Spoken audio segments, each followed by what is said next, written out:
Elias Rafik was last seen leaving a small motel off a deserted highway. A travel photographer by profession, he was used to sleeping in unfamiliar places. But this room, room 13, felt off. It was silent, unnaturally so, even with the humming neon sign outside. The wallpaper was peeling, old and floral, and the air smelled faintly of damp concrete. But Elias was tired. He locked the door, threw his bag on the chair, and collapsed onto the bed. That was the last time anyone saw him. He woke up choking. Total darkness. No light. No air. No room. Just walls. Elias couldn't move. His arms were pinned tightly to his sides.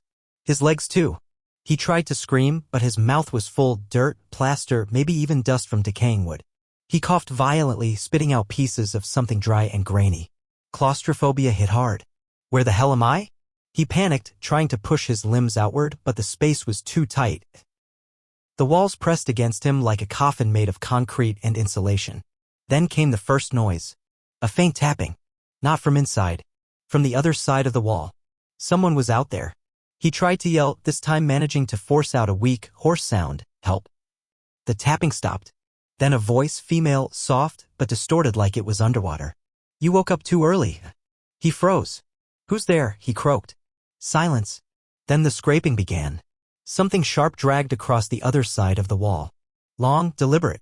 As if carving. He felt vibrations through the plaster, and then thud, thud, thud, like a forehead repeatedly being slammed against the wall.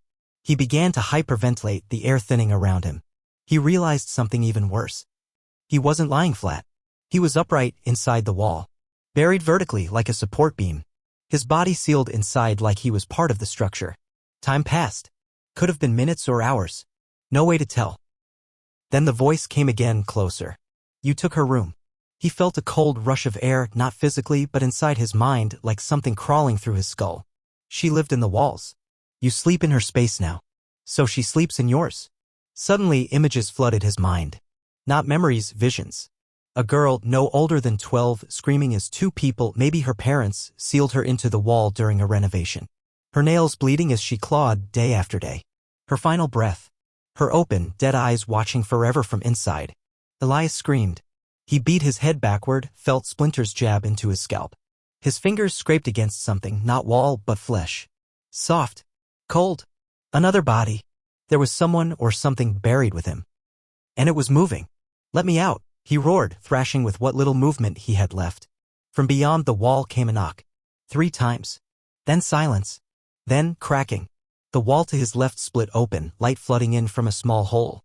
Elias gasped and pressed his eye against it. He saw the motel room. Same wallpaper. Same chair. But something was off.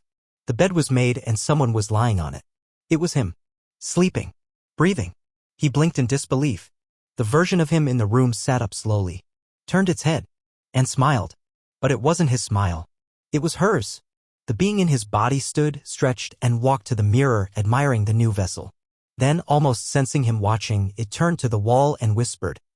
Thank you for the trade. The hole sealed shut. Darkness again. And then more movement beside him. Tiny fingers. A small hand brushed against his cheek. Then a whisper right next to his ear. You're part of the motel now. Weeks later, a new traveler checked into room 13. They noticed nothing strange except a soft scraping in the walls at night. And every time they passed the mirror, they felt like something inside it was smiling back.